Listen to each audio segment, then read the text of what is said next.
A day like any other. The fighter's spirit. Erica Walker had always seen herself as a fighter. At 32 years old, she had built a formidable reputation as a human rights attorney, known for her unwavering spirit and fierce dedication to justice. Navigating the complex world of law, particularly as a black woman, had not been easy, but every challenge only strengthened her resolve. With each case she took on, Erica became a voice for the voiceless, standing up for those wronged by a system that often overlooked them. She was driven by a passion to dismantle the very injustices that had plagued her community for generations. With a razor-sharp intellect and an unyielding determination, Erica had spent her career advocating for marginalized groups. Her office was a sanctuary for those seeking help, filled with the sounds of laughter, tears, and occasionally, the cathartic release of a long-held grievance. It was not just a job for Erica, it was a calling. Yet, her journey had not been without its share of difficulties. Daily, she faced the harsh realities of systemic racism, not only in the courtroom but also in everyday interactions. Dismissive comments, inappropriate jokes, and outright hostility were part of her reality. But with every encounter, she learned to turn that anger into fuel, using it to drive her passion for justice even further. A new beginning. The day Erica discovered she was pregnant had been one of the happiest moments of her life. She and her husband, Michael, a software engineer, had spent countless nights discussing their hopes and dreams for their future family. They envisioned a world where their son could grow up free from fear of discrimination, fear of being judged by the color of his skin, and fear of a justice system that too often failed people like them. As the pregnancy progressed, Erica embraced the changes in her life. By the 6th month, she had learned to appreciate the small things: the gentle kicks of her baby, the warmth of Michael's hand resting on her belly as they watched TV, and the comforting smell of home-cooked meals filling their home. Each day felt like a step toward a beautiful future, a future she had longed for and fought for. However, the outside world was a different story. Erica remained keenly aware of the struggles that came with her identity. While she cherished her growing family, she could not ignore the shadows of societal prejudice lurking in the corners of her mind. It was a reality that often felt suffocating. She could already feel the weight of expectations upon her, and the fear of what the world would think of her child. The grocery store trip. It was a quiet Saturday afternoon when Erica decided to make a trip to the grocery store. She had just wrapped up a challenging week at work and was looking forward to some downtime. Michael had offered to run the errands, but Erica relished these moments alone, finding clarity in the routine of everyday tasks. Grocery shopping had always felt like a mundane chore, but now it was a welcome escape from the intensity of her daily life. As she drove through the sunlit streets, Erica felt a mix of excitement and peace. The world outside was vibrant. Flowers bloomed in bright colors, and children played joyfully in the parks. It was a reminder that amidst the struggles, there was beauty. The anticipation of returning home with groceries filled her with a sense of normalcy that she cherished. Upon parking her car, she took a moment to breathe deeply, feeling her baby move inside her. The familiar flutter brought warmth to her heart. "We're almost there, little one," she whispered softly, gently cradling her belly. This simple act of reassurance was one of many she would repeat in the coming months, each a reminder of the life they were nurturing together. Inside the grocery store, Erica was in her element. She moved through the aisles with ease, picking out fresh vegetables, ripe fruit, and her beloved almond milk. Each item felt like a small step toward creating the nurturing environment she wanted for her baby. As she loaded her cart, she caught glimpses of other shoppers, families laughing, kids reaching for snacks, and friends catching up. Despite the light-hearted atmosphere, Erica remained aware of the subtle tension that sometimes lingered in public spaces. She had learned to navigate those unspoken dynamics, often finding herself in situations where she felt scrutinized simply for existing. However, on this day, she pushed those thoughts aside, focusing on the task at hand, the presence of authority. As she approached the checkout, fatigue began to wash over her. The demands of pregnancy were starting to take their toll, and she reminded herself to listen to her body. Just as she began to feel overwhelmed, she caught sight of two police officers in uniform at the end of the aisle. Their presence wasn't unusual, but the way they seemed to glance her way sent a chill down her spine.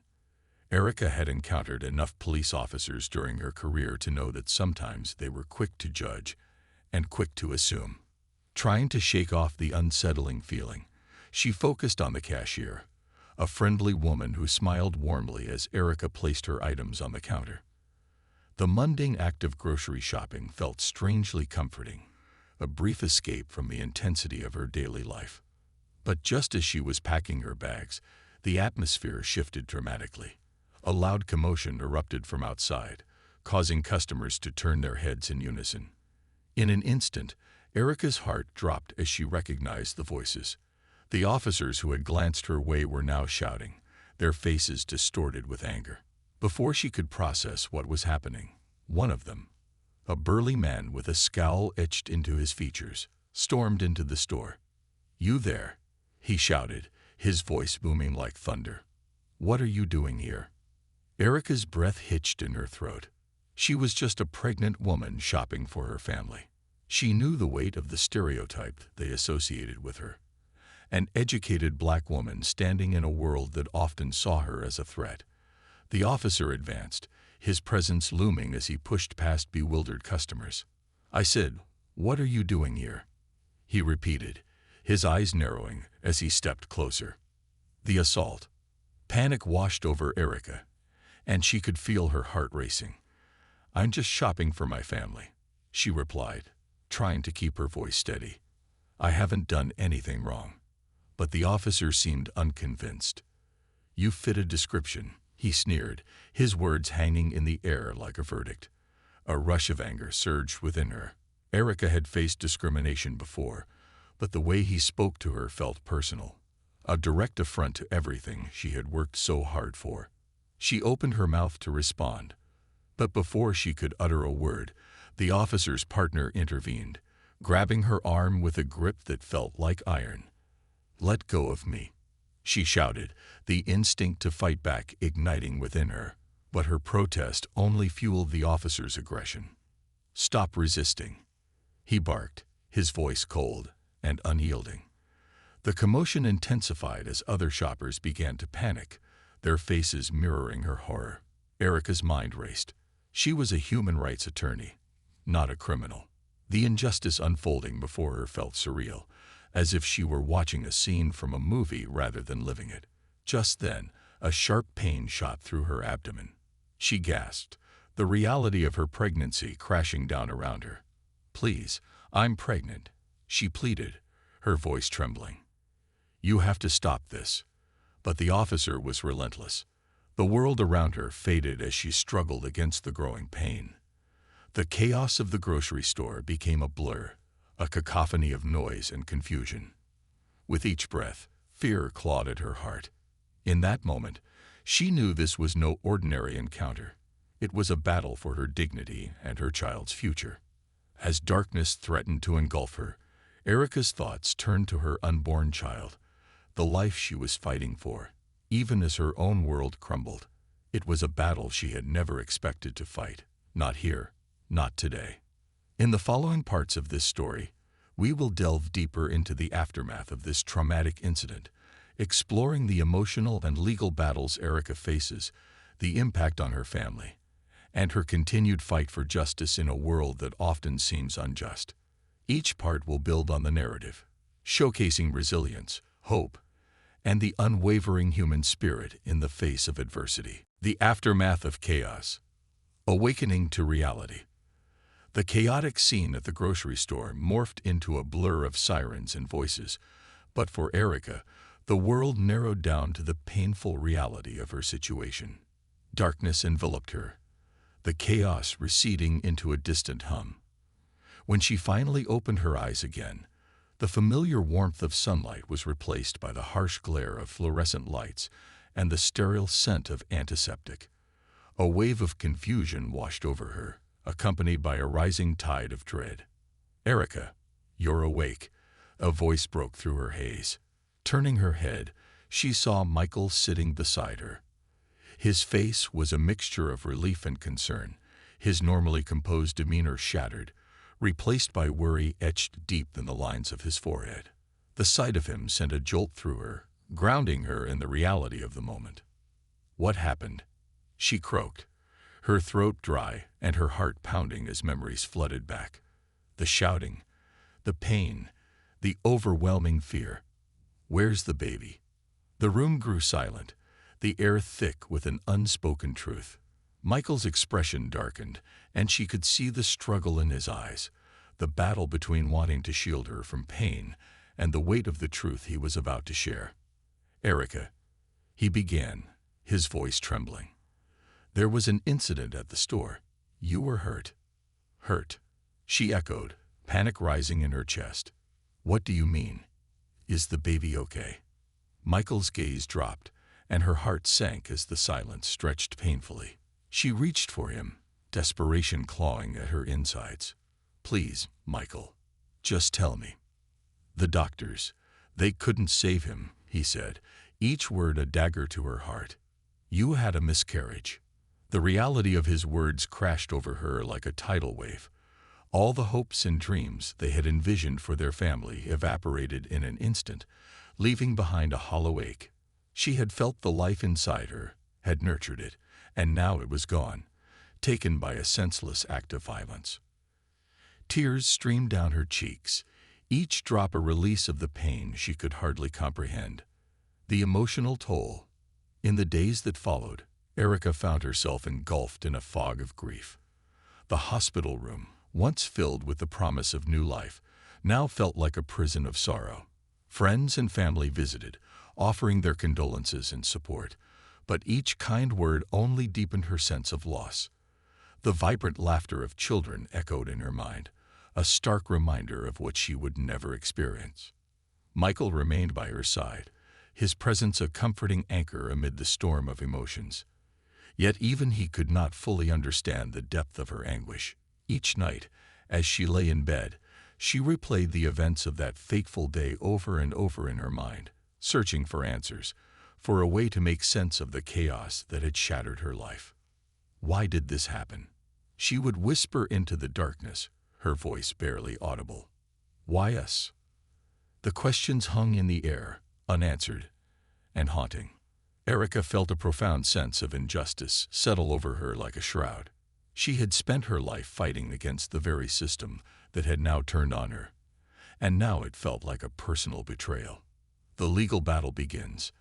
Determined not to let her pain be in vain, Erica resolved to fight back.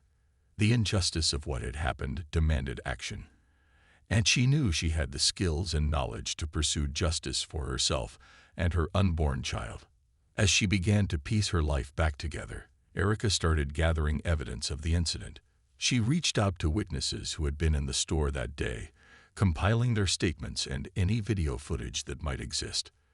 The thought of taking legal action against the officers who had assaulted her filled her with a renewed sense of purpose. "Michael, I need to do this," she insisted one evening as they sat in their living room, the weight of the world heavy on her shoulders. "I can't let them get away with this." "I understand, but it's going to be a long and painful process," he warned, concern etched on his face. "You're still healing, both physically and emotionally." "I know, but if I don't fight for justice, who will?" Erica replied, her voice firm. "This isn't just about me. It's about all the women and families who have faced similar injustice. I need to be their voice." Despite his reservations, Michael recognized the fire in her eyes. He knew that this battle was not just hers. It was for everyone who had been wronged by a system that often favored authority over humanity. The first steps in court. The following weeks were a whirlwind of activity. Erica immersed herself in legal research, diving into case studies of police misconduct and wrongful actions. She reached out to fellow attorneys who specialized in civil rights cases, seeking guidance and support. As she connected with other activists and legal advocates, she felt a sense of community envelop her, a network of individuals who understood her pain and shared her mission. Her days were filled with meetings, phone calls, and late-night research. The legal landscape was complex, and Erica knew she had to be meticulous in her approach. She documented every detail of the incident, from her pregnancy to the officer's actions. Each piece of evidence became a building block for her case, a reminder of the injustice she had faced. As her case gained momentum, Erica began to prepare for the inevitable media attention that would follow. She wanted her story to resonate with others, to shine a light on the systemic issues within law enforcement and the broader societal implications of her experience.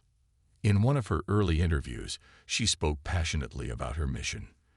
"This isn't just about me," she asserted, her voice steady. "It's about every person who has ever felt the weight of injustice on their shoulders. I refuse to be silenced, and I will fight for those who cannot fight for themselves." Public outcry. As news of the incident spread, public interest grew. The community rallied around Erica, sharing her story on social media and demanding accountability for the officers involved.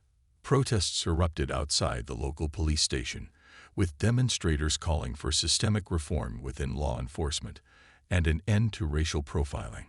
Erica's story became a rallying cry for those who had experienced similar injustices, and her resilience inspired many to speak out. Despite the growing support, the path ahead was fraught with challenges. The police department, backed by powerful unions and legal teams, fought fiercely against any accusations of wrongdoing. They sought to discredit Erica, portraying her as an agitator rather than a victim. "You're a lawyer. You should know how to handle this," one officer remarked dismissively during a deposition, his tone dripping with condescension. Erica's anger flared, but she quickly harnessed it, turning it into fuel for her fight. "I am a lawyer, and I know the law," she replied firmly. "And I also know that justice is not just a word. It's a right that every individual deserves." The turning point. As the case progressed, Erica found strength in the stories of others who had faced similar injustices. She connected with mothers who had lost children to police violence, sharing their pain and finding solace in their solidarity. The network of support grew, and soon Erica was not just fighting for herself. She was fighting for a cause larger than herself. One afternoon, she attended a community meeting where parents spoke about their fears for their children. Their stories echoed her own, and as she listened, Erica felt a renewed sense of purpose wash over her. This was more than a legal battle. It was a movement. "I stand here not just for myself, but for every mother who fears for her child's safety," she addressed the gathering.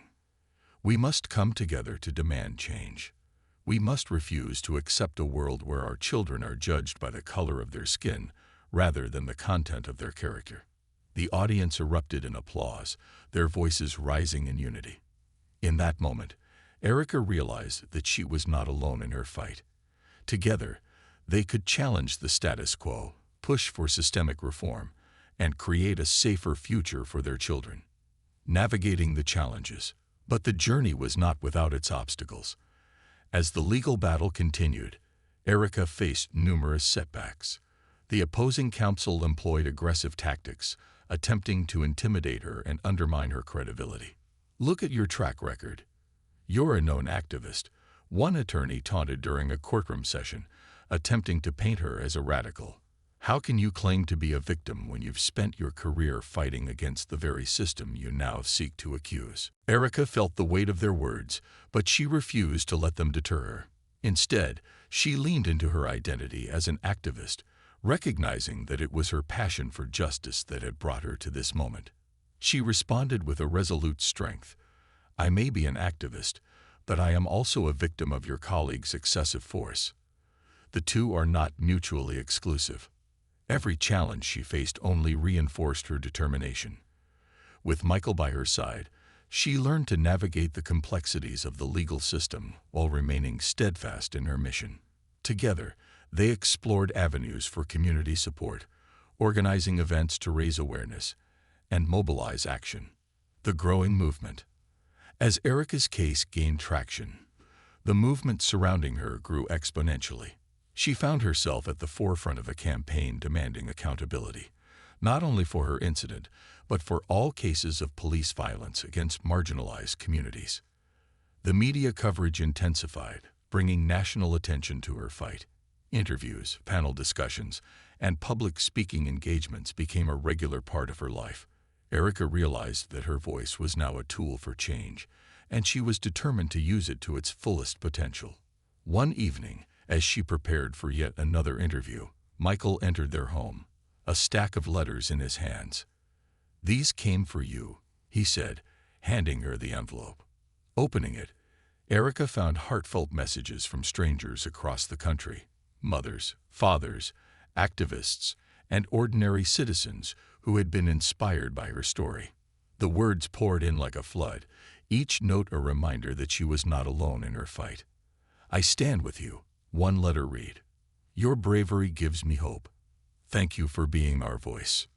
Tears filled Erica's eyes as she read each note. It was a moment of clarity.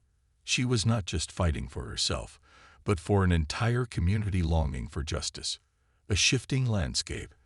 As the legal proceedings progressed, Erica began to witness a shift in the public narrative. Discussions surrounding police reform gained momentum, and the calls for accountability became louder.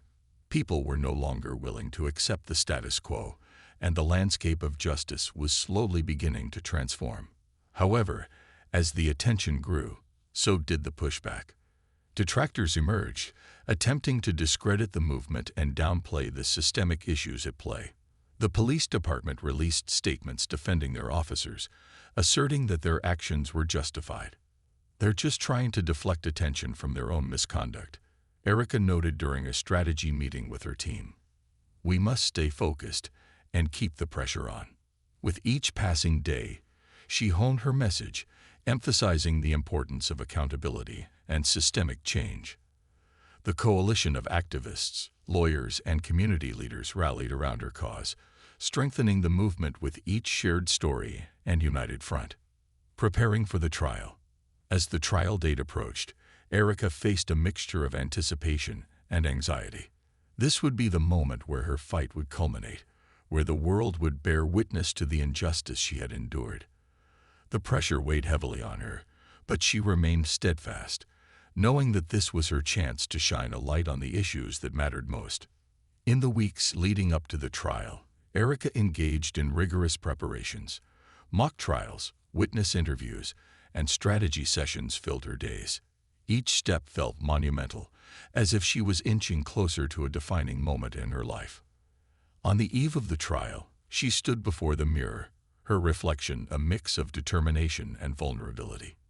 "You've got this," she whispered to herself, drawing strength from within. As she stepped into the courtroom the next day, she felt the weight of her community's hopes on her shoulders.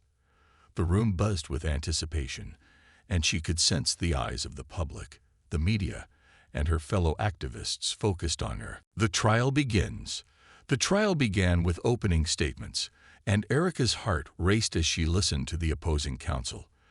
They attempted to undermine her credibility, painting her as an opportunist seeking to exploit a tragic incident for personal gain. But as she took the stand, Erica knew she had to present her truth with clarity and conviction. "My name is Erica Walker," she began, her voice steady despite the intensity of the moment. "I am a human rights attorney, a mother, and a woman who has faced injustice at the hands of those sworn to protect us. I stand before you not just for myself, but for every person who has felt the weight of discrimination and violence." The room fell silent as her words hung in the air. Erica shared her story, detailing the events of that fateful day in the grocery store. The fear, the pain, the loss. With each word, she painted a vivid picture of the trauma she had endured, the dreams that had been ripped away from her. As she spoke, she saw the faces of her supporters in the audience, their eyes filled with empathy and determination. It was a reminder that she was not alone in this fight. She was part of a larger movement, a collective yearning for justice. Cross-examination. The opposing counsel's cross-examination was intense, designed to rattle her composure. They peppered her with questions, attempting to sow doubt about her character and motivations. "Isn't it true that you have a history of activism? That you've been involved in protests against law enforcement?" The attorney pressed. "Yes, I am an activist," Erica responded, her voice unwavering. "But that does not negate the fact that I am a victim of police misconduct. Activism is about fighting for justice, and I will not be silenced." As the days of the trial unfolded, Erica's resolve only grew stronger. She witnessed the courage of witnesses who came forward to support her case, sharing their own experiences of racial profiling and police violence. Each testimony added weight to her claim, reinforcing the narrative that systemic change was desperately needed. A community united. Outside the courtroom, the community rallied in support of Erica. Vigils, rallies, and events were organized to raise awareness and show solidarity. The movement had grown beyond just one woman's fight. It had become a powerful force demanding justice for all. Erica was invited to speak at various events, where she shared her journey and the importance of community involvement in the pursuit of justice. "We must stand together," she implored the crowds. "Our voices are stronger when united, and we must refuse to accept a world where injustice prevails." As she stood before passionate crowds, Erica felt a sense of purpose wash over her. She was no longer just fighting for herself. She was fighting for a better future for all. The verdict approaches. With the trial nearing its conclusion, Erica felt a mixture of hope and fear. She knew that the verdict would not only impact her life, but could also set a precedent for future cases of police misconduct. On the final day of the trial, as the jury deliberated, Erica's heart raced. The weight of her community's hopes and dreams pressed upon her shoulders, and she could only wait in silence, surrounded by her supporters. "Whatever happens, we stand with you," Michael whispered, squeezing her hand. As the jury returned, the room fell silent. The judge called for order, and Erica's breath caught in her throat. The verdict. The foreman stood, clearing his throat as he began to speak. "We, the jury, find the defendant." The words hung in the air, and Erica held her breath. The verdict would determine not only her fate, but the fate of countless others who had suffered in silence. "Guilty of excessive force," the foreman declared, and a wave of emotion surged through the courtroom. Gasps of shock and disbelief echoed throughout the room, quickly replaced by cheers of joy from Erica's supporters. Tears streamed down Erica's cheeks as she turned to Michael, who embraced her tightly, their shared relief palpable. "This is just the beginning," she whispered, her heart swelling with determination. "We have so much more to fight for." As the celebrations erupted around her, Erica realized that this victory was not just a personal triumph. It was a beacon of hope for all who had faced injustice. In the next part of this story, we will explore the implications of the verdict, the ongoing fight for systemic reform, and Erica's journey toward healing and empowerment in the aftermath of her trauma. The road ahead will be filled with challenges, but Erica's spirit will remain unyielding as she continues to advocate for justice and change. Rising from the ashes. The aftermath of victory. The verdict resonated through Erica like a powerful electric current, a surge of hope intertwined with the lingering pain of loss. As the courtroom erupted into a cacophony of cheers, tears streamed down her face. She felt Michael's arms wrap around her, holding her tightly, grounding her in this moment of bittersweet triumph. "Is this really happening?" she whispered, disbelief coloring her voice. "It is," he replied, his eyes shimmering with pride and relief. "You did it, Erica. You stood up and fought back." But as the initial rush of victory subsided, the weight of reality settled heavily on Erica's shoulders. Yes, she had won this battle, but the war for justice was far from over. The systemic issues that had allowed the incident to occur still loomed large, casting a shadow over their celebration. In the days following the verdict, Erica faced a mix of emotions: relief, anger, and an overwhelming sense of responsibility. The trial had not only exposed the rampant injustice within the system, but had also ignited a movement that could no longer be ignored. She had become a symbol of resistance, and with that came the heavy burden of expectations. Facing the fallout. The media attention continued to grow, turning Erica into a household name. While many celebrated her courage, others criticized her, labeling her an instigator. The police department and their supporters launched counter-narratives, painting her as an opportunist seeking fame at the expense of the officers involved. "Don't let them get to you," Michael reassured her one evening as they sat on their couch, the glow of the television casting a soft light in their living room. "You know your truth, and so does everyone who supported you." "I know," Erica replied, but doubt lingered in her mind. "It's just so frustrating. I fought for justice, and now they're trying to twist it into something ugly." Michael nodded, understanding the weight of her struggle. "It's part of the fight. The more they feel threatened by your voice, the more they'll try to silence you. But you can't let that happen." The words resonated deeply, fueling Erica's resolve. She reminded herself that this was not just about her, but about the countless others who had suffered in silence. The fight for justice was a long and arduous journey, one that required unwavering commitment. Building a movement. In the wake of the trial, Erica became increasingly involved in the movement for police reform. She organized community forums, inviting activists, legal experts, and community leaders to discuss ways to bring about systemic change. Change doesn't happen overnight, but we can start by holding ourselves accountable and demanding accountability from those in power, she told a gathering of supporters one evening. The forums became a place of healing and empowerment. Individuals shared their experiences with the justice system, weaving together a tapestry of voices that spoke to the urgent need for reform.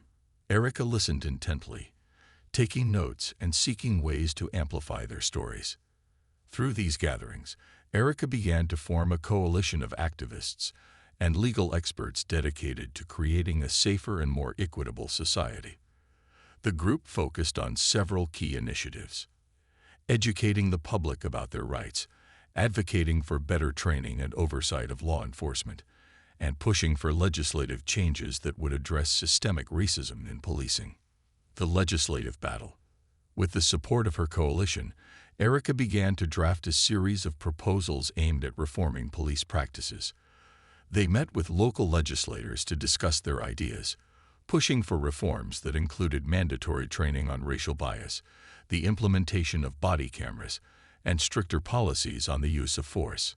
However, the path to legislative change was fraught with obstacles. Many politicians were hesitant to support reforms, fearing backlash from powerful police unions and constituents who held differing opinions. "Don't be discouraged," her mentor, an experienced civil rights attorney, advised during one of their meetings. "Change is slow, but with persistence, you can make an impact." The coalition mobilized, organizing letter-writing campaigns and community rallies to raise awareness about their proposed reforms. Erica took to social media, sharing stories of those affected by police violence and urging her followers to advocate for change. A community united. The movement gained momentum, drawing in individuals from all walks of life. People came together to support Erica's vision for a safer community, and the coalition quickly transformed into a grassroots movement. As they rallied in the streets, Erica stood before them, a beacon of hope and strength. "We are here today because we refuse to be silenced. We refuse to live in fear," she proclaimed, her voice echoing through the crowd. The energy was palpable as her words ignited a fire within the hearts of those present. Signs raised high, reading "Justice for All" and "End Police Brutality" echoed the sentiments of the crowd. The solidarity she felt was overwhelming, and she realized that this was more than just her fight. It was a collective movement toward justice and equality. The ongoing struggle. Yet, amidst the growing support, there were still challenges to face. The police department's narrative persisted, and they sought to discredit Erica and her coalition at every turn. "Look at these so-called activists," a local news commentator sneered during a segment. "They're just trying to stir up trouble and undermine our law enforcement." Erica felt the sting of the words but refused to let them define her. Instead, she doubled down on her efforts, focusing on the importance of education and awareness. The coalition organized workshops to inform the community about their rights and how to interact with law enforcement safely.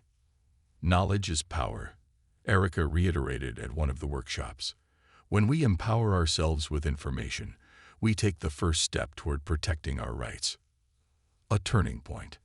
As the movement continued to grow, Erica's advocacy began to attract attention beyond the local community. National organizations reached out, offering support and resources. They recognized the momentum of her movement and wanted to help amplify her message. One evening, Erica received a call from a prominent civil rights organization inviting her to speak at a national conference. The opportunity filled her with both excitement and trepidation. "Do you think I'm ready for this?" she asked Michael, pacing their living room. "What if I say the wrong thing?" "You've been speaking about these issues for months," he reassured her. "You know your stuff. This is your chance to reach a larger audience and advocate for change on a national level. You can do this." With his encouragement, Erica agreed to participate. The conference would bring together activists, legal experts, and policymakers, all focused on advancing the cause of justice. Preparing for the conference. In the weeks leading up to the conference, Erica immersed herself in preparation. She meticulously crafted her speech, weaving together personal anecdotes, statistical data, and powerful stories from individuals who had been affected by police violence. As she rehearsed her speech, she envisioned the audience, hundreds of passionate individuals eager for change. "This is your moment," she reminded herself, channeling the energy of the movement that had surrounded her. On the day of the conference, Erica stood backstage, nerves fluttering in her stomach. The auditorium was filled with people, their anticipation palpable. As her name was called, she took a deep breath and stepped onto the stage, the spotlight illuminating her path. Speaking to the nation. The moment she began to speak, Erica felt a surge of confidence. She shared her story, recounting the events that had led her to this moment. The assault in the grocery store, the loss of her child, and her journey to advocate for justice. "As I stand before you today, I am not just speaking for myself. I am speaking for every person who has felt the sting of injustice," she declared, her voice steady and resolute. "This is a fight for our rights, our dignity, and our future." The audience was captivated, hanging on her every word. As she spoke, she noticed the heads nodding in agreement and the eyes filled with empathy. It was a powerful reminder that her fight resonated with many and that they were all united in their quest for change. A catalyst for change. Following her speech, Erica received an outpouring of support from fellow activists and organizations. Many approached her with offers of collaboration, eager to work together to create tangible change. As she returned home, her heart swelled with gratitude. The conference had not only validated her efforts, but had also opened new doors for the movement. In the days that followed, Erica's coalition began to expand rapidly. They held community meetings to discuss next steps, brainstorming ways to keep the momentum alive. "How can we leverage this newfound attention?" One member asked during a meeting. "We have to make sure our voices continue to be heard. We can organize a national march," Erica suggested, her excitement palpable. "We'll bring together individuals from all over the country to stand in solidarity for police reform. Let's make it impossible for lawmakers to ignore us." The National March. With a shared vision, the coalition set to work planning the National March. They coordinated logistics, reached out to community organizations, and utilized social media to spread the word. The response was overwhelming. People from all walks of life expressed their desire to participate. As the day of the march approached, Erica felt a mix of anxiety and exhilaration. "This could be a defining moment for our movement," she told Michael one night as they sat together, finalizing plans. "Just remember, no matter how it goes, you've already made an incredible impact," he replied, his words a steadying presence. On the day of the march, Erica arrived at the designated meeting point, her heart racing with anticipation. Thousands had gathered, each person a testament to the power of collective action. The air was electric with energy and determination. Marching for justice. As the march began, Erica felt a profound sense of unity envelop her. Together, they chanted slogans of change, holding signs that proclaimed "Justice for all" and "End police violence." The march wound through the streets, a sea of humanity marching for justice. Erica felt a deep sense of purpose, knowing that they were not just walking. They were making history. At the rally's culmination, Erica took to the stage once more, her heart swelling with pride as she addressed the crowd. "Look at this. This is the power of our voices," she exclaimed, her voice ringing clear. "Together, we will not be silenced. Together, we will demand change. Together, we will fight for justice until it is ours." The crowd erupted in cheers, their voices echoing through the streets. A new dawn. The National March became a turning point for the movement. Media coverage skyrocketed, shining a spotlight on the issues of police violence and systemic injustice. Lawmakers began to take notice, and discussions surrounding police reform gained momentum. In the weeks that followed, Erica and her coalition continued to push for legislative changes. They met with policymakers, urging them to take action on the reforms they had proposed. Despite the challenges they faced, Erica remained hopeful. With each new supporter who joined their cause, she felt the movement growing stronger. They were no longer just a group of individuals. They had become a force to be reckoned with. As the summer months approached, Erica found herself at the forefront of a movement that had blossomed into something beyond her wildest dreams. The pain of her past remained, but it had transformed into a source of strength. She had turned her grief into action, using her voice to advocate for change and empower others. A personal journey. However, even as she fought for justice, Erica knew she had to take time for herself. The toll of the past months weighed heavily on her, and she recognized the importance of self-care. One afternoon, she took a break from her advocacy work and spent the day in a quiet park. As she sat on a bench, surrounded by the beauty of nature, she reflected on her journey. "I miss you," she whispered softly to the sky, a tribute to the child she had lost. "I hope I'm making you proud." In that moment, Erica felt a sense of peace wash over her. She knew that her fight was not just for her own healing, but for the future of all children. The movement she had sparked would continue, fueled by the stories and voices of those who came together to demand justice.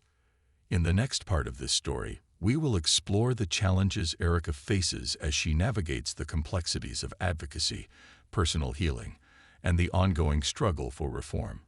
The road ahead will be filled with moments of triumph and setbacks, but Erica's resilience will shine through as she continues her fight for justice and equality for all. The fight for reform. A new phase of advocacy.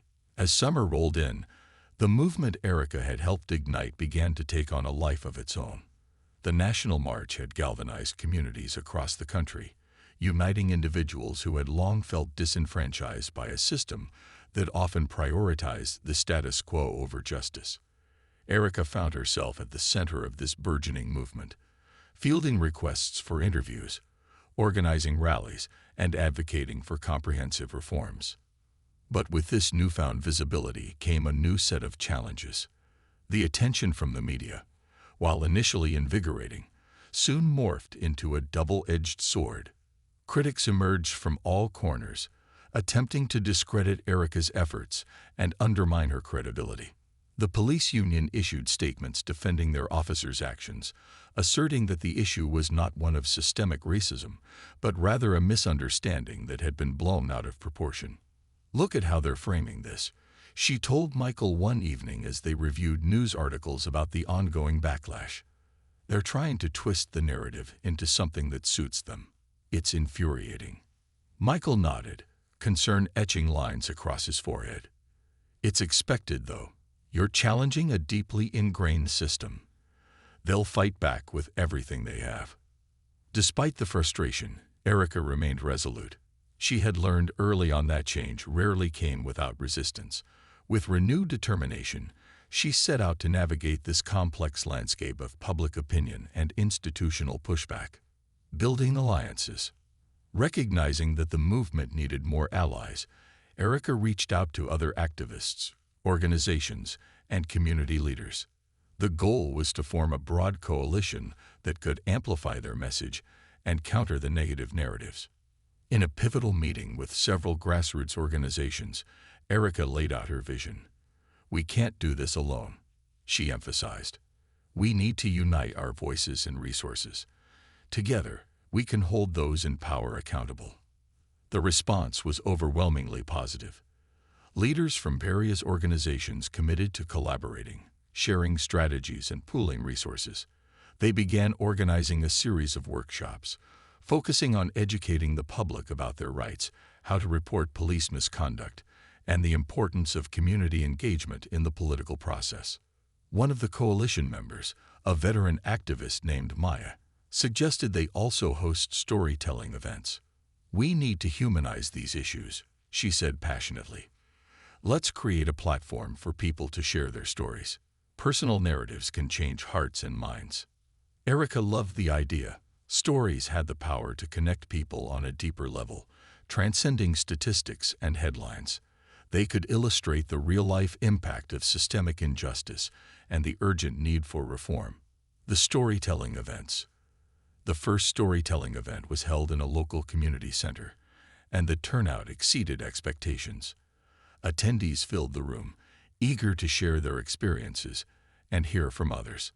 Erica felt a sense of hope as she watched the crowd mingle, each person a vital thread in the fabric of their movement. Erica kicked off the event with her own story, recounting the trauma she had experienced at the grocery store and the subsequent miscarriage. "I'm here not just to share my pain," she said, her voice steady but emotional. "I'm here to advocate for change, so that no one else has to go through what I did. We cannot be silent. Our stories matter." As she spoke, she could feel the collective energy of the room shift.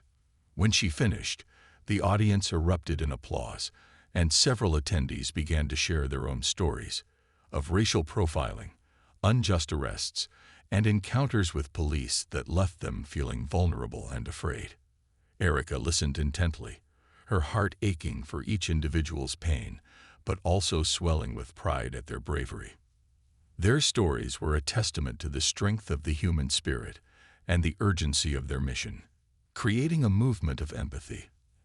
As the events continued, Erica noticed a shift in the atmosphere. The storytelling sessions became a cathartic release for many, a safe space to voice their experiences and feel validated in their struggles. The connections formed in those moments fostered a sense of community, transforming pain into purpose. One evening, after a particularly powerful session, Erica approached a young woman named Jasmine who had shared her experience of being racially profiled during a traffic stop. "Your story really resonated with me," Erica said. "Thank you for being so brave. Would you be willing to help us with future events? We need voices like yours." Jasmine's eyes lit up with a mix of surprise and excitement. "I'd love to. I've been wanting to do something, but I didn't know how to get involved." In the following weeks, Jasmine became an integral part of the coalition, helping to organize more storytelling events and outreach initiatives. As they worked together, Erica saw firsthand the power of collaboration. The movement was no longer just hers. It belonged to everyone who had been affected by injustice, navigating political landscapes. As the grassroots efforts grew, Erica turned her attention back to the legislative changes she sought. She knew that advocacy on the ground would only go so far without tangible policy changes.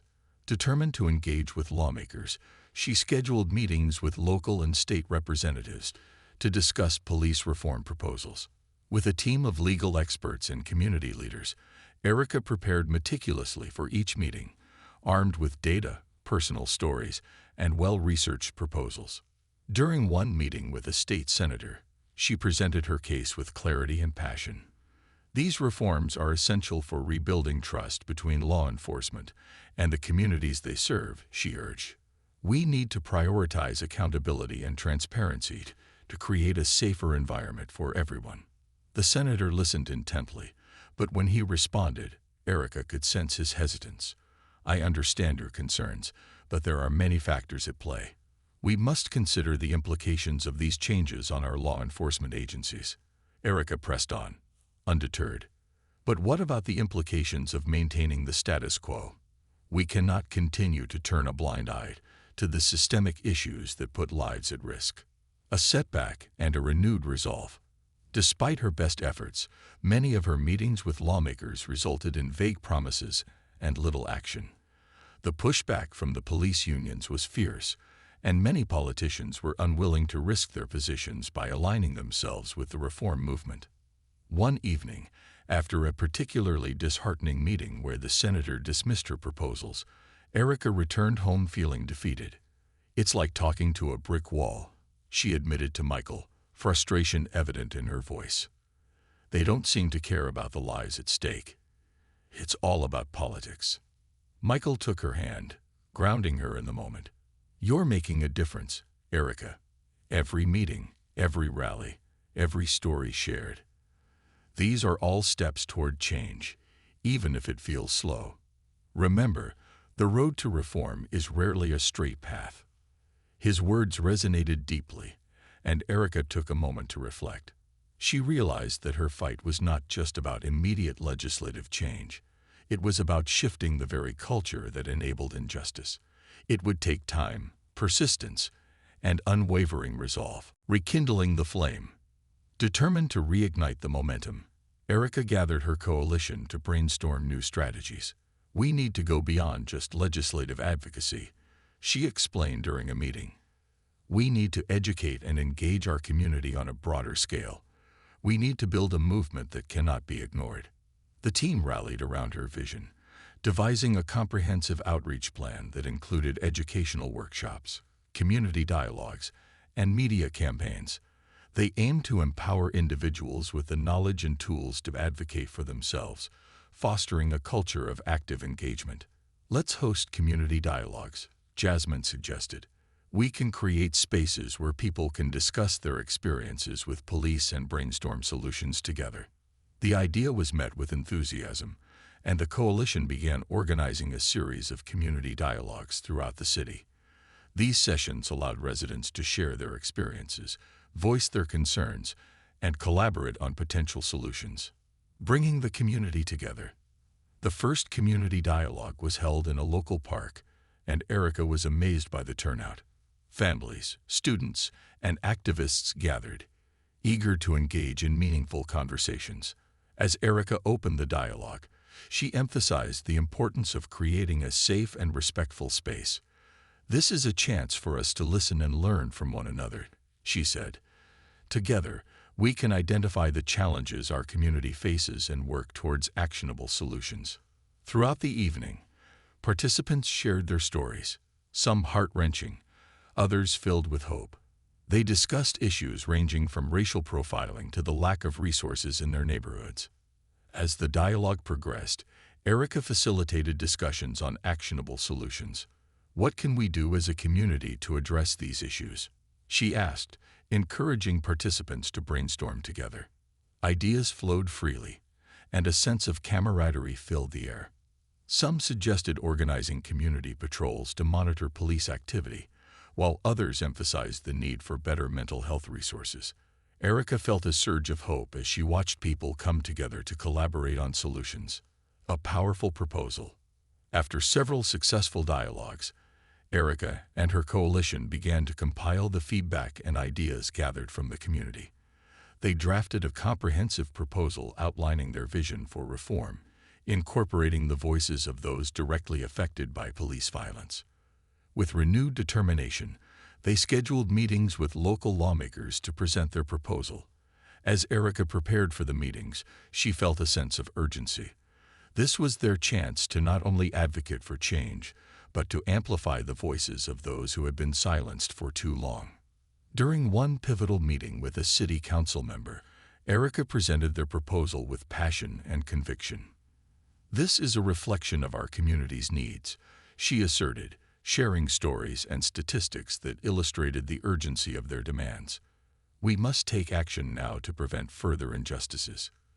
To her surprise, the council member responded positively. "I appreciate the effort you've put into this proposal. I can see the community's voice reflected here, and I want to work with you to bring this forward." A step forward. The council member committed to scheduling a hearing to discuss the proposed reforms, marking a significant step forward for the movement. Erica felt a wave of exhilaration wash over her. This was what they had been fighting for, a chance to influence policy and create tangible change. As the hearing approached, Erica and her coalition prepared meticulously. They organized testimonies from community members, providing a platform for their stories to be heard by those in power. The day of the hearing arrived, and the council chamber was packed. Activists, families, and community leaders filled the seats, ready to stand witness to this historic moment. Erica stood at the front, heart racing, as she prepared to present their proposal.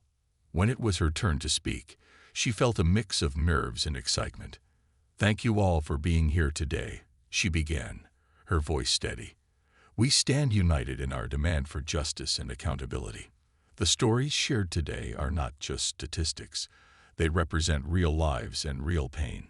A defining moment. As Erica delivered her testimony, she saw the faces of her supporters in the audience, their eyes filled with hope and determination.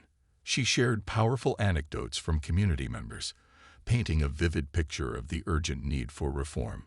"This proposal is a step towards healing," she concluded, her voice strong.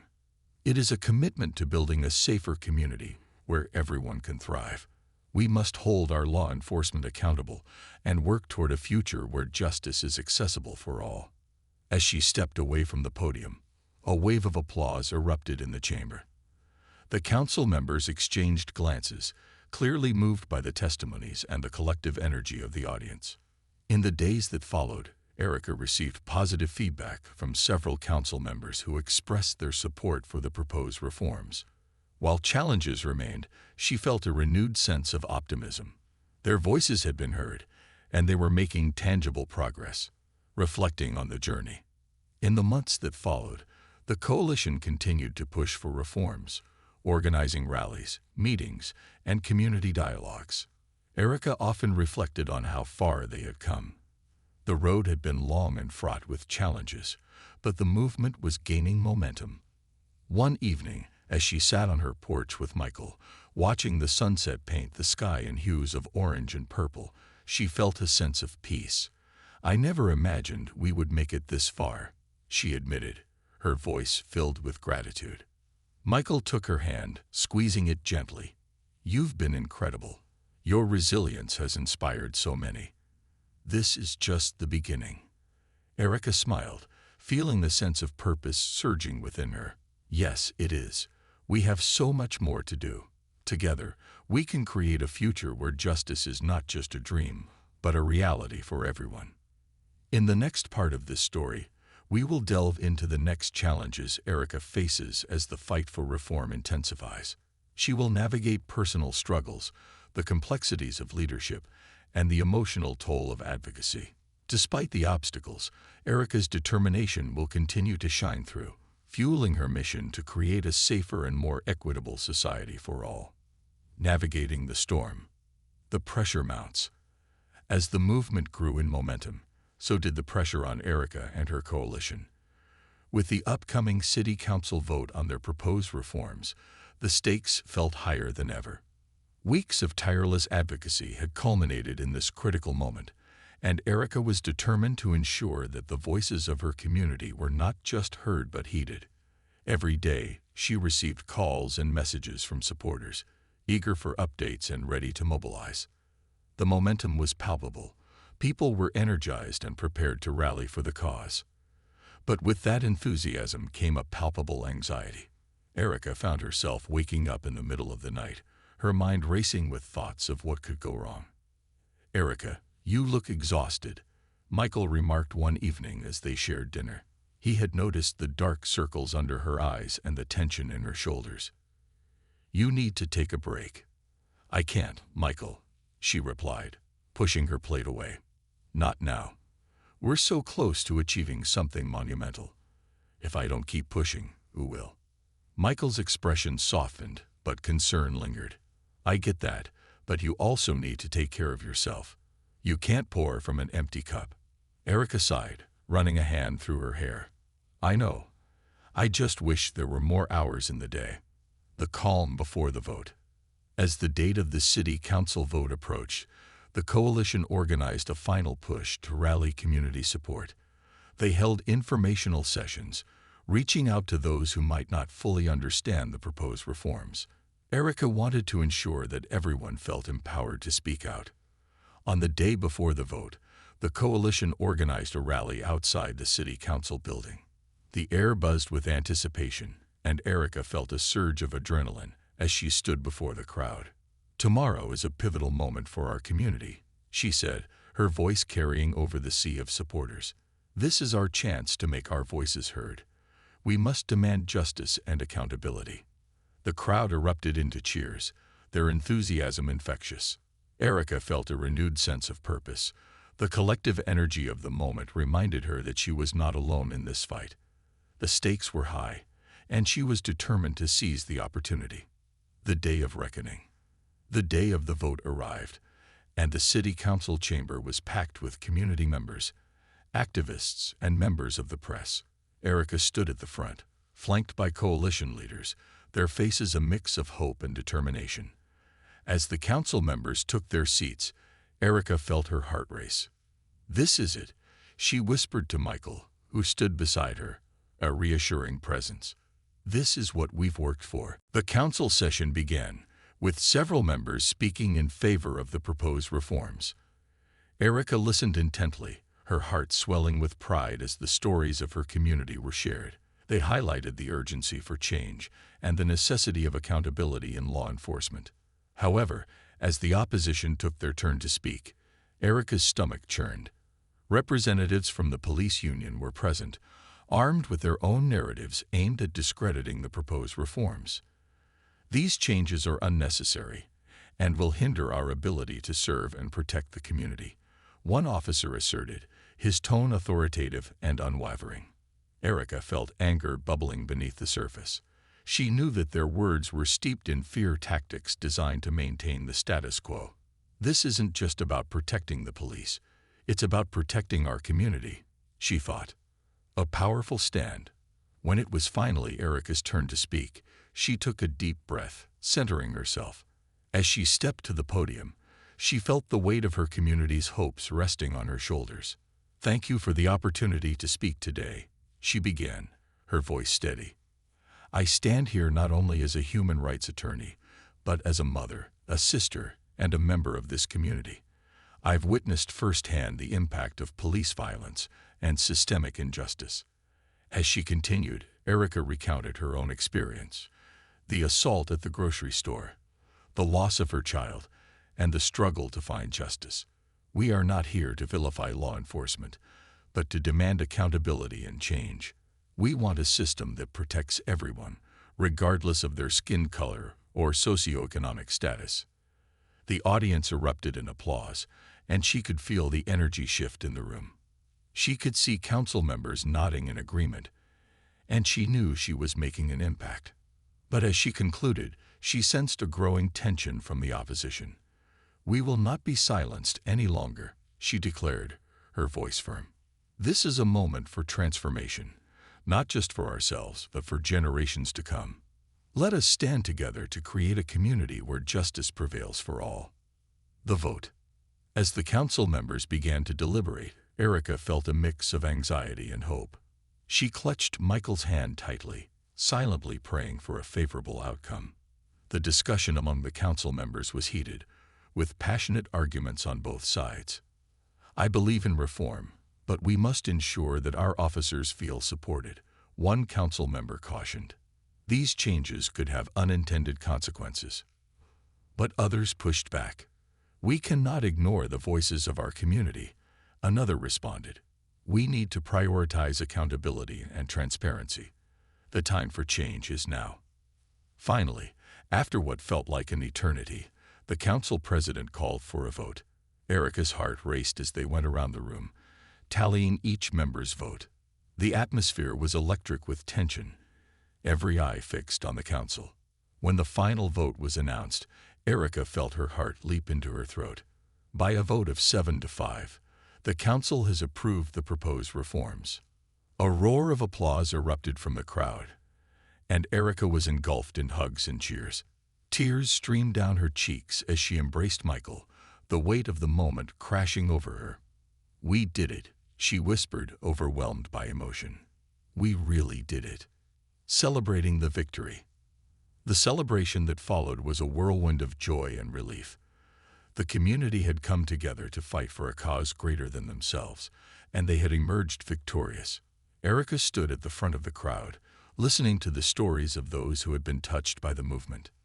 This is just the beginning, she proclaimed, her voice ringing with conviction. We've taken a monumental step toward justice, but our work is far from over. We must continue to advocate for change and hold those in power accountable. The crowd cheered in agreement, their enthusiasm infectious. In that moment, Erica felt the weight of the journey they had undertaken, the struggles they had faced, and the victories they had achieved together. As the night wore on, Erica found herself surrounded by friends, family, and supporters.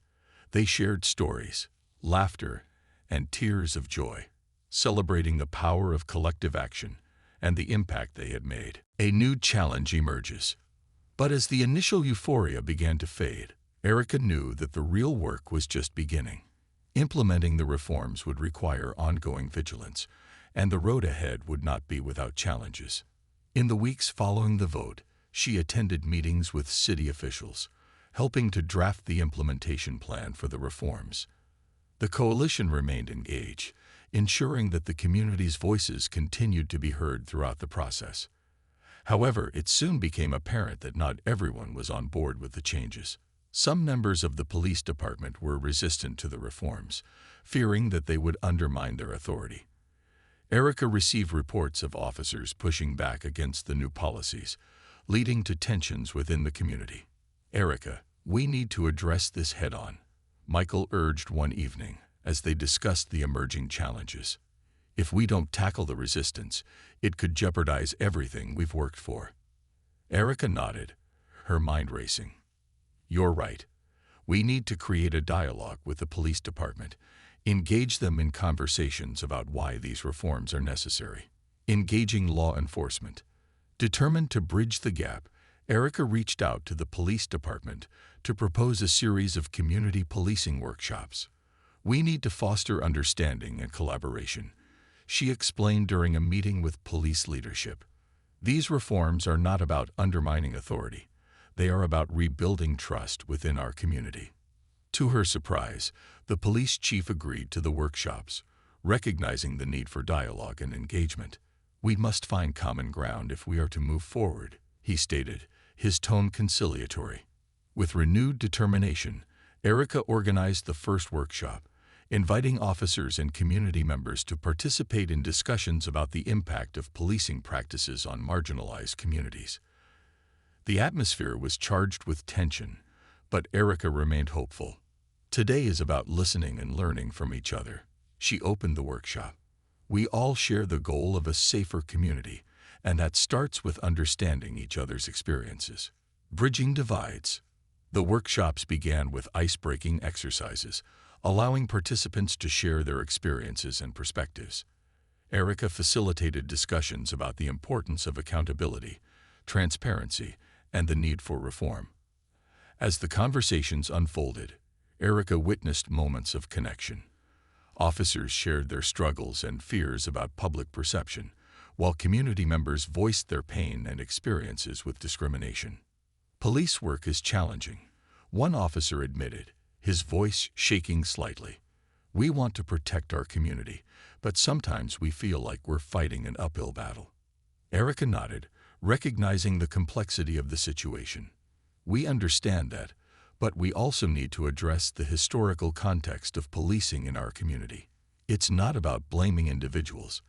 It's about changing the system to serve everyone better. As the workshops continued, the dialogues deepened.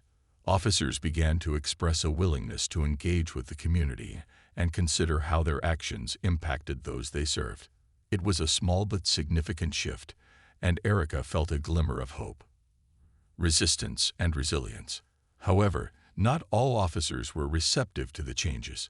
A faction within the police department remained staunchly opposed to the reforms, viewing them as an affront to their authority. Reports of tension and hostility trickled back to Erica, causing concern within the coalition.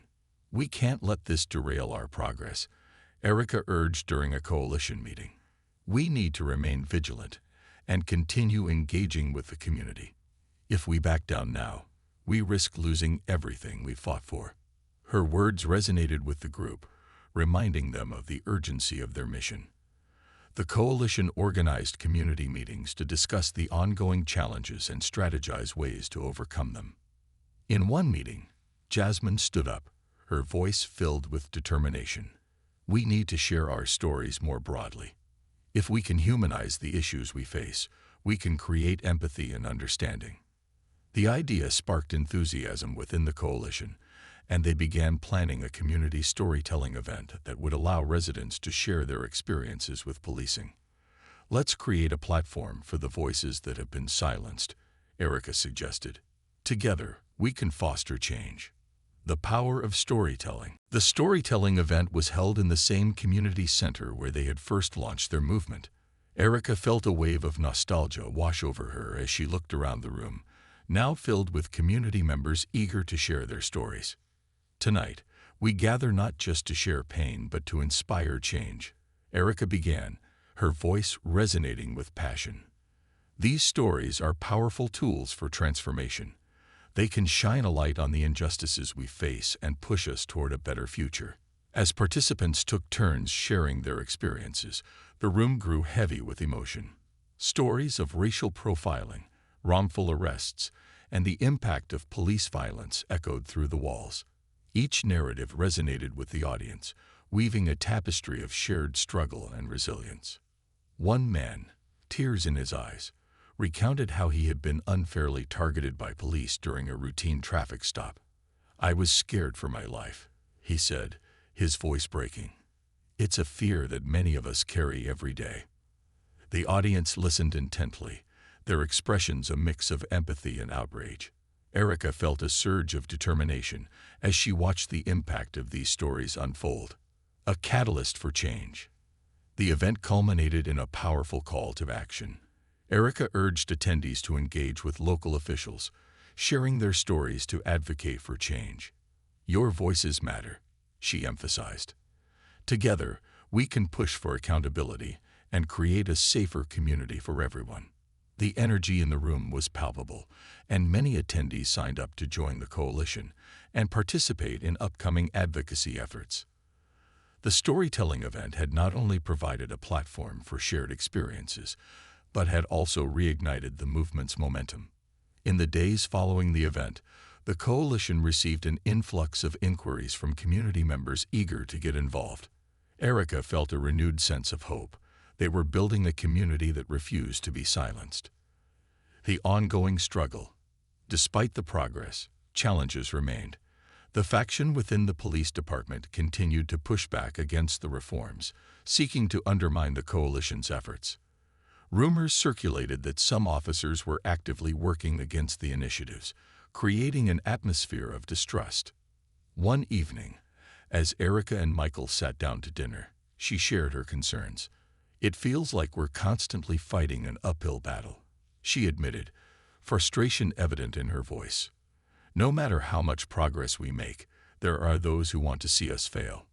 Michael took a moment to respond, his expression thoughtful. "You've faced adversity your entire life, and yet you continue to rise. Remember that progress is rarely linear.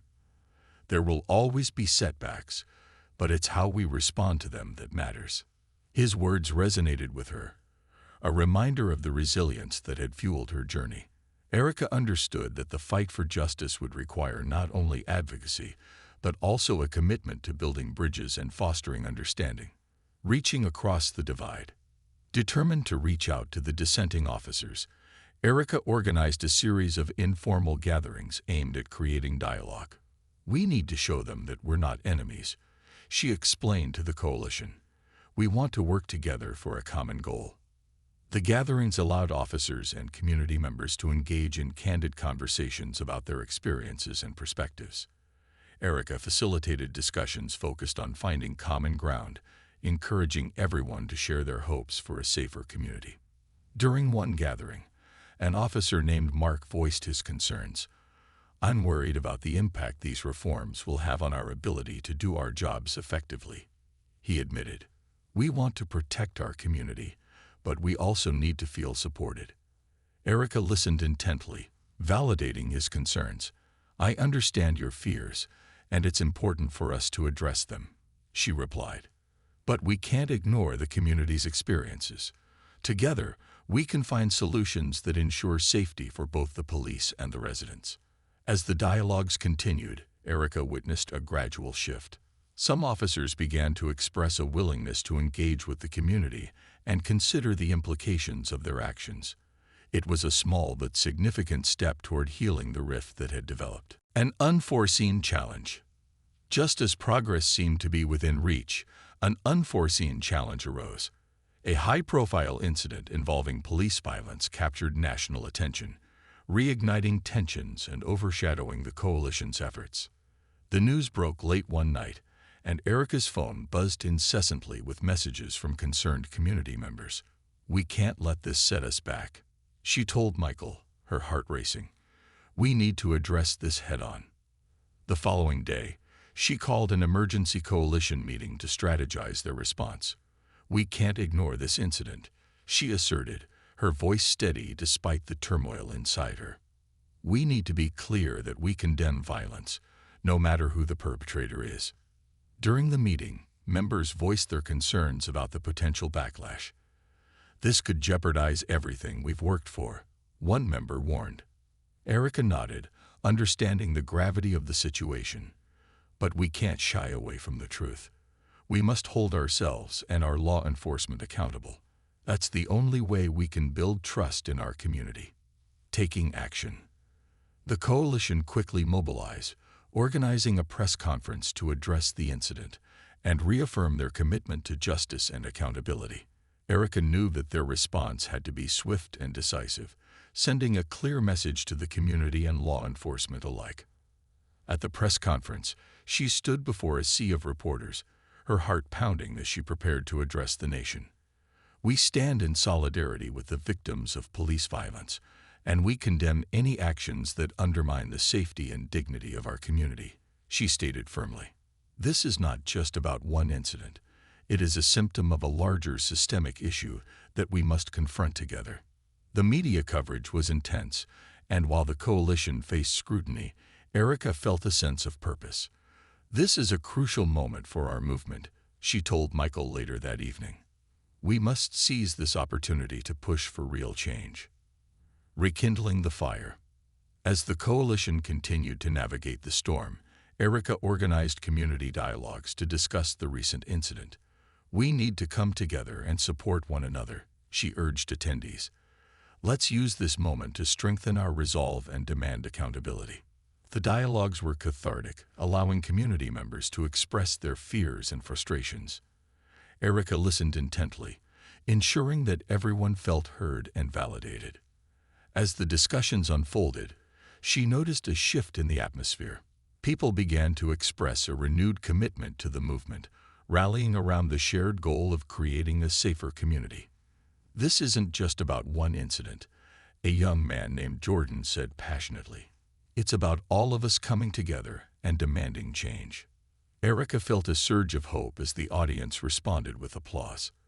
The resilience of the community was evident, and she knew they would continue to fight for justice. Looking to the future. In the months that followed, the coalition remained steadfast in their mission. Despite the challenges they faced, Erica felt a renewed sense of purpose. The movement was not just about her. It was about the collective struggle for justice and accountability. As she sat down to reflect on their journey, Erica marveled at how far they had come. They had weathered storms, faced setbacks, and rallied together in the face of adversity. The movement had transformed from a personal fight into a powerful force for change. We can't stop now, she told the coalition during a meeting. We've built something incredible, and we must continue to push for reforms that will protect our community for generations to come. With determination in their hearts, the coalition set its sights on the future, ready to face whatever challenges lay ahead. In the final part of this story, we will explore the culmination of Erica's journey as she confronts new challenges, celebrates victories, and reflects on the impact of her work. The road to reform is ongoing, but Erica's unwavering spirit and the strength of her community will continue to light the way. The dawn of change, a new horizon. As the leaves began to turn with the onset of autumn, the movement for police reform, led by Erica and her coalition, reached a pivotal moment.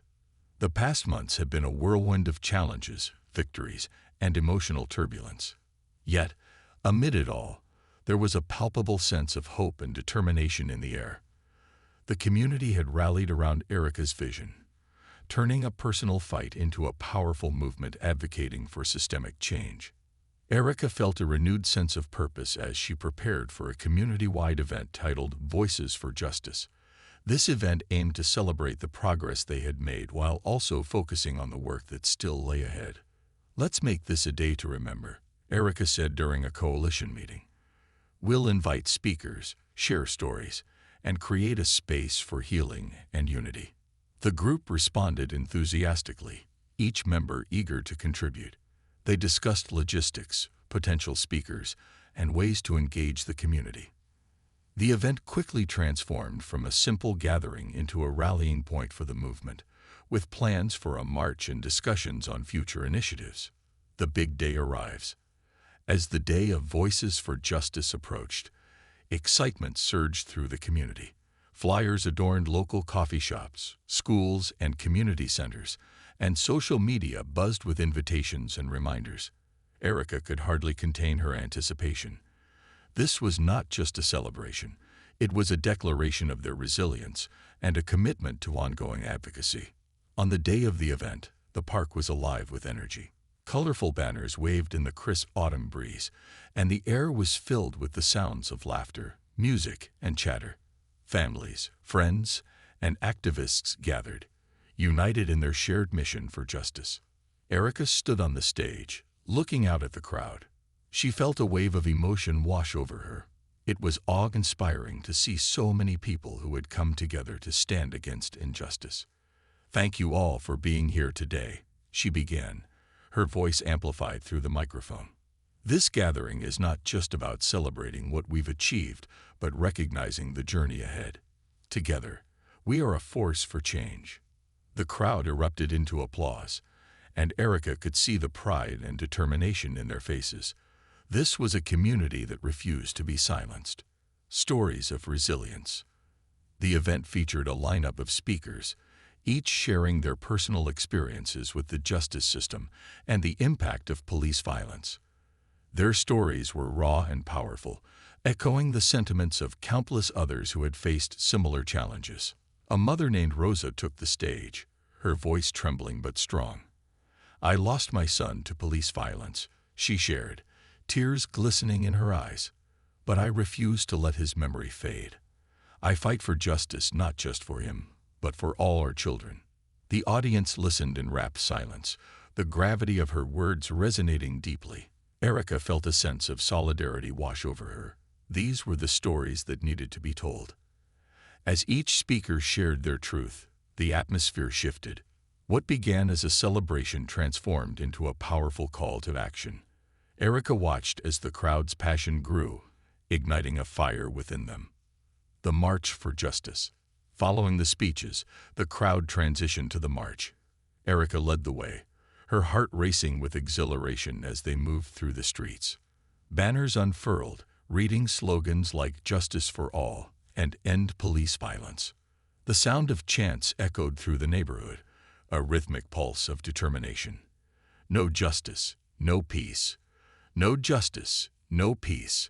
The mantra resonated through the streets, unifying the participants in their mission. As they marched, Erica reflected on how far they had come. This was not just about her fight anymore. It was about the collective struggle for justice, dignity, and respect. During the march, Erica spotted familiar faces in the crowd. Friends, family, and community members who had stood by her side throughout this journey. Each smile and nod of encouragement filled her with hope and gratitude. Engaging the community. The event culminated in a community forum, where attendees could engage in discussions about the future of their movement. Erica facilitated the forum, encouraging open dialogue about the issues they faced and the steps they needed to take moving forward.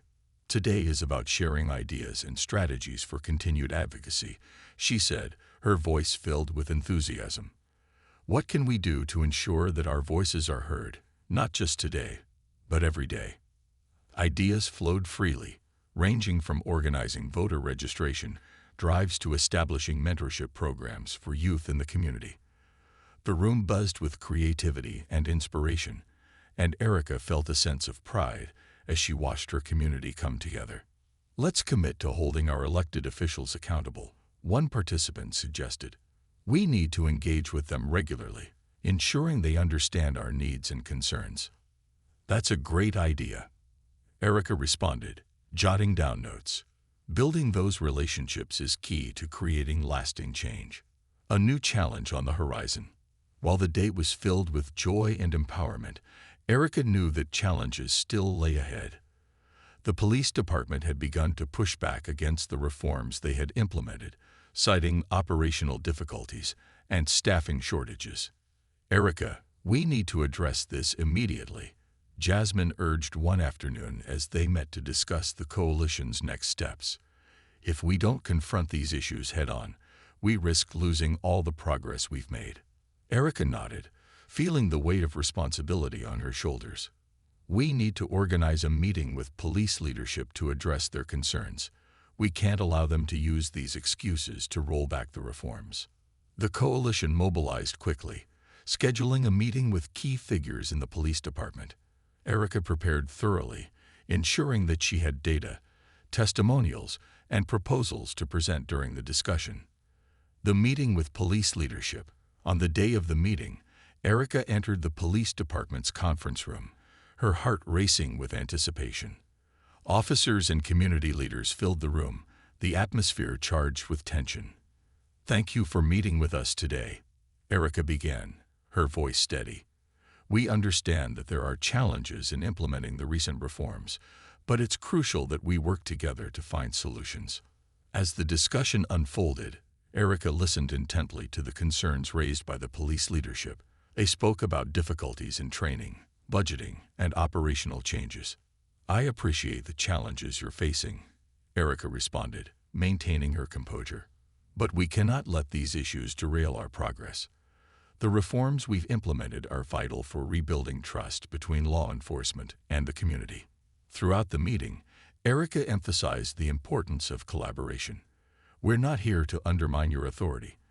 We want to work together to create a safer environment for everyone," she reiterated. Finding common ground. Slowly but surely, a dialogue began to emerge. Officers started to share their perspectives, expressing their fears and frustrations about the reforms. Erica listened attentively, validating their concerns while reinforcing the need for accountability. "Change is hard, but it's necessary," one officer finally admitted. "We want to protect our community, but we also need to feel supported in doing our jobs." Erica seized the opportunity. "Let's establish a feedback loop," she suggested. "We can create regular meetings where community members and police officers can come together to discuss challenges and successes. This way, we can ensure that everyone feels heard." The idea resonated with several officers, and Erica felt a glimmer of hope. By fostering a culture of dialogue, they could bridge the gap between law enforcement and the community, ultimately working toward shared goals. The power of partnership. Following the meeting, Erica and her coalition worked diligently to establish the feedback loop. They organized quarterly meetings between community members and police officers, creating a platform for open dialogue and collaboration. As the first meeting approached, Erica felt a mix of excitement and anxiety. This was a new venture, and she hoped it would be a step toward healing the fractures in their community. At the first meeting, Erica welcomed attendees with warmth and enthusiasm. "Thank you all for being here today. This is a unique opportunity for us to come together, share our experiences, and work toward a common goal." The atmosphere was initially tense, but as the meeting progressed, participants began to open up. Officers shared their concerns about public perception, while community members voiced their fears and frustrations regarding police violence. Building trust. Over time, the meetings became a safe space for both sides to share their stories. Trust began to grow, slowly dismantling the walls that had separated them. Erica watched in amazement as relationships formed and understanding blossomed. One evening, as she reflected on the progress they had made, Erica felt a sense of pride. They were not just advocating for change. They were actively participating in the transformation of their community. "Erica, this is incredible," Michael remarked one night as they reviewed the feedback from the meetings. "You've created a real dialogue between the police and the community." "It's not just me," Erica replied, her heart swelling with gratitude. "It's the entire coalition. We're all in this together." Revisiting the reforms. As the months passed, Erica and her coalition continued to advocate for the reforms they had implemented. They monitored progress, ensuring that the police department adhered to the new policies and held them accountable when necessary. During one of their community forums, Erica encouraged attendees to share their experiences with the new policies. "It's important that we hear from you," she said. "Your feedback will help us understand what's working and what needs improvement." As participants shared their stories, Erica felt a sense of fulfillment. The community was engaged and empowered, actively participating in the process of change. One woman shared, "I've noticed a difference in how officers interact with us. There's a greater sense of respect and understanding." The room erupted in applause, affirming the progress they had made. Challenges ahead. Despite the successes, challenges still loomed on the horizon. Some officers remained resistant to the reforms, and tensions occasionally flared during community interactions. "We need to address these issues before they escalate," Jasmine warned during a coalition meeting. "If we let this go unchecked, it could undermine everything we've built." Erica agreed, understanding the need for vigilance. "Let's organize additional training for officers and community members focused on conflict resolution and de-escalation techniques," she proposed. "We need to equip everyone with the tools to navigate these challenging interactions." The coalition rallied around the idea, committing to developing a comprehensive training program. Empowering the next generation. As the movement continued to evolve, Erica recognized the importance of involving youth in their advocacy efforts. "Our young people are the future of this movement," she emphasized during a meeting. "We need to empower them to speak out and advocate for change." The coalition organized workshops specifically tailored for young people, teaching them about their rights and the importance of civic engagement. Erica spoke passionately about the need for the next generation to be informed and active participants in their communities. "Your voices matter," she told the group of teenagers gathered for the first workshop. "You have the power to create change. Don't let anyone tell you otherwise." The enthusiasm of the youth was infectious, and Erica felt invigorated by their energy. They were eager to learn, engage, and fight for justice, and she knew they would be instrumental in the movement's future. A final push for change. As the year drew to a close, Erica reflected on the progress they had made. The movement had grown, evolving into a powerful force for change. But she knew there was still much work to be done. "Let's push for additional legislative reforms," she urged the coalition during a meeting. "We need to ensure that the changes we've implemented are codified into law, protecting them from future administrations." The coalition agreed, and they began strategizing their approach. They reached out to allies in the legislature, gathering support for their proposals. Erica felt a surge of determination. This was their chance to solidify their victories. Preparing for the legislative session. As the new legislative session approached, Erica and her coalition ramped up their advocacy efforts. They organized town halls, educating community members about the proposed reforms and encouraging them to contact their representatives. "We need to show our lawmakers that we are united in our demands," Erica urged during a rally. "Together, we can create a safer and more just community." The enthusiasm was contagious, and community members rallied around the cause. Erica felt empowered by the collective energy, knowing they were on the cusp of something monumental. The final vote. When the day of the legislative vote arrived, Erica felt a mix of nerves and excitement. The air in the Capitol building was thick with anticipation as activists, community members, and lawmakers gathered to discuss the proposed reforms.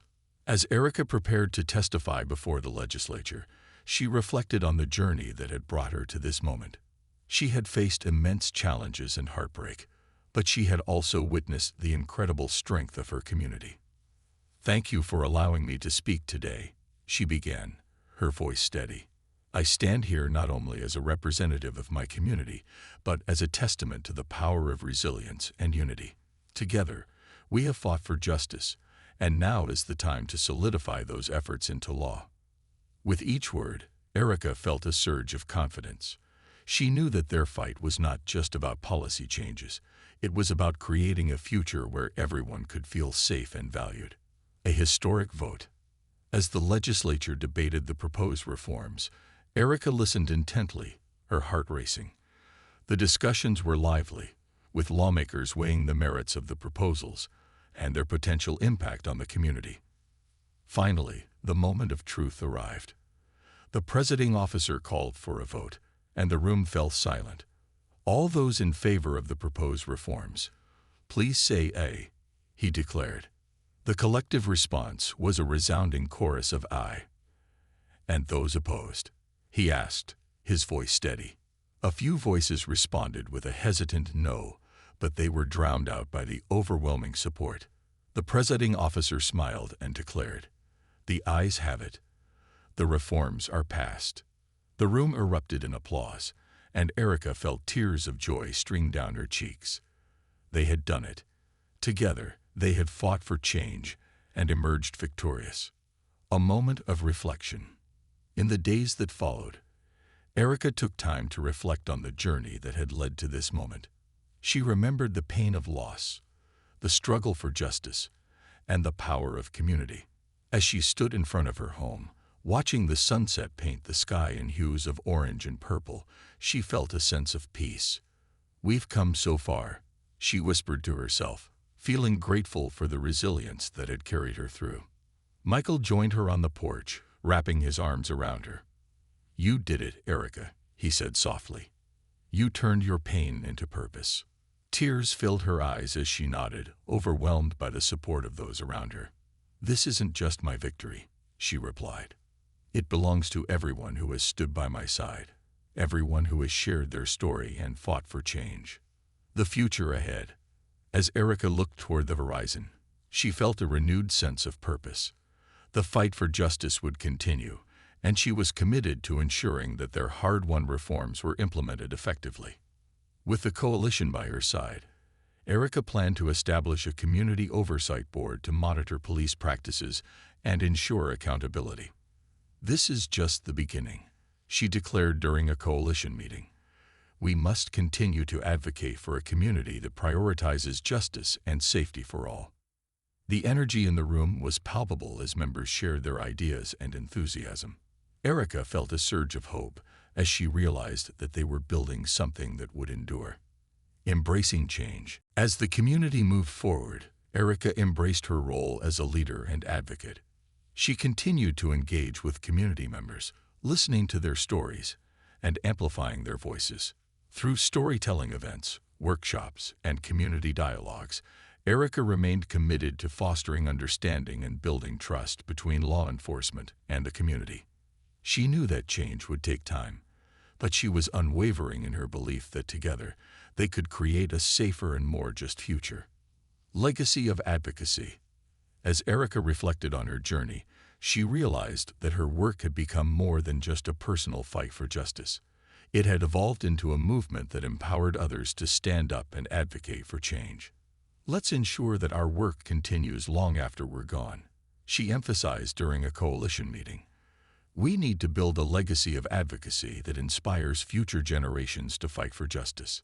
The coalition agreed, brainstorming ways to engage youth and encourage them to take an active role in their community.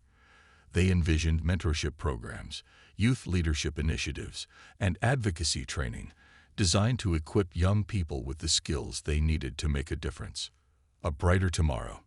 As the seasons changed and the world continued to evolve, Erica remained steadfast in her mission. She understood that the fight for justice was ongoing, but she also recognized the power of community and the resilience of the human spirit. Together, we can achieve anything, she declared during a community event. Let's continue to stand united in our pursuit of justice, ensuring that our voices are heard and our stories are told. With each step forward, Erica felt a deep sense of fulfillment. She had turned her pain into purpose and ignited a movement that would endure long into the future. As she looked to the horizon, Erica felt a renewed sense of hope for the future. The road ahead would be challenging, but with the strength of her community behind her, she was ready to embrace whatever came next. In this final chapter of Erica's journey, we see the culmination of her efforts in advocating for justice and change. The community's resilience and unity shine through, illustrating the power of collective action and the importance of amplifying voices in the fight for a better tomorrow.